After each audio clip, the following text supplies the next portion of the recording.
सभी को नमस्कार। मेरा नाम सदाशिव है और मैं संत जोसेफ स्कूल मडिकेरी में हिंदी अध्यापक के नाते काम कर रहा हूं। आज हम संधि को आसानी से कैसे पहचाना जा सकता है उसके ट्रिक के बारे में जानेंगे, क्योंकि संधि भी एक विस्तार विषय है, लेकिन मैं सिर्फ एक ट्रिक के बारे में बताऊंगा। संधि का विग्रह नहीं किया जाएगा इस वीडियो में। गौर कीजिए। सभी को मेरे ऑनलाइन एजुकेशन वीडियोज़ में स्वागत है। आज का विषय है संधि। संधि शब्द का अर्थ है मेल यानी जुड़ना। अब इसकी व्याख्या देखते हैं। संधि किसे कहते हैं? दो वर्णों या अक्षरों के मेल से या जुड़ने से होने वाले विकार को संधि कहते हैं। आइए जानते हैं संधि में प्रमुख रूप से कितने प्रकार है जानते हैं। संधि में 3 प्रमुख प्रकार हैं: स्वर संधि, व्यंजन संधि, विसर्ग संधि। उनमें से आज हम स्वर संधि और उनके प्रकारों के बारे में जानेंगे। स्वर संधि किसे कहते हैं? जब दो स्वर आपस में मिलकर एक नया रूप धारण करते हैं तब उसे स्वर संधि कहते हैं।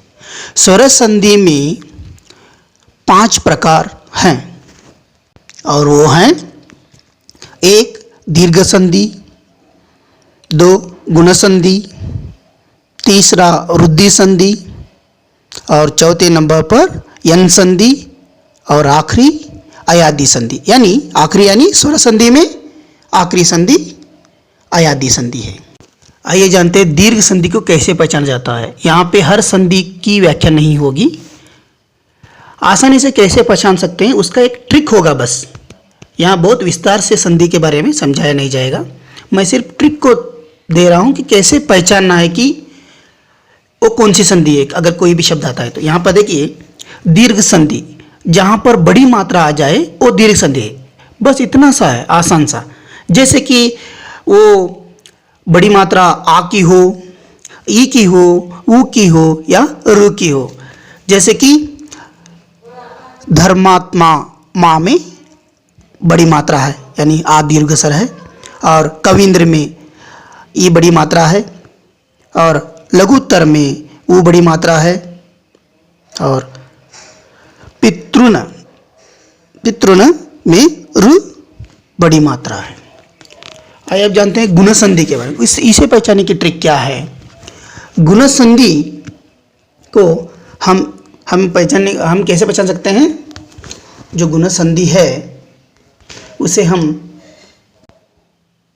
गुण संधि में ये या हो ओ संधि होने के बाद ये या वो एक मात्रा वाले होते हैं, जो मात्रा ऊपर दिखाई देते हैं। जैसे कि गजेंद्र में ए है और वार्षिकोत्सव में को में क्या है? ओ है। यानी एक मात्रा वाले जो वर्ण वहाँ पे आएंगे तो हम पहचान सकते हैं कि वो गुण संधि है। अब रुद्धि संधि को कैसे पहचान सकते हैं? 2 मात्रा के होते हैं, ऐ और औ। जैसे कि एक कैक में ऐ है जो 2 मात्रा वाला है, और परमौज में औ, यहाँ भी 2 मात्राएं हैं। इस तरह से हम रुद्धि संधि को पहचान सकते हैं। अब यन संधि, य व र से पहले अगर कोई आधा वर्ण या अक्षर आता है तो हम उसे यन संधि कह सकते हैं। जैसे कि देखिए अत्याधिक, देखिए यहाँ से पहले यहाँ पे क्या है? त का आधा वर्ण है, और पित्राज्ञा यहाँ पे देखिए, यहाँ पर भी यहाँ पर त्रा जो है यहाँ पर आधा ही है। तो इस तरह से हम यन संधि को पहचान सकते हैं। अब अयादि संधि, संधि होने के बाद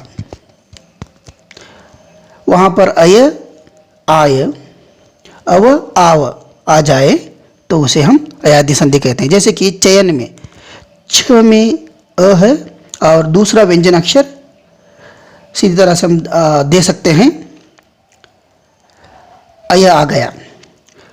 अब गायक, गायक में गा में आ दीर्घ स्वर है और दूसरा जो है व्यंजन अक्षर उसे हम अगर गा में से आ निकालेंगे और ये जोड़ देंगे तो आ जाएगा। अब भवन है, भवन में भ में अ है और दूसरा अक्षर जो व्यंजन अक्षर है वह है, अव आ गया देखिए। और चौथा शब्द है नाविक। देखिए ना में आ है, वी में क्या है वह है ना, आव, आव, अव, आव, अय, आय। अगर संधि के मेल के बाद आ जाए तो उसे हम अयादि संधि कहते हैं। तो धन्यवाद, इसी तरह से मेरे वीडियोस देखते रहिए।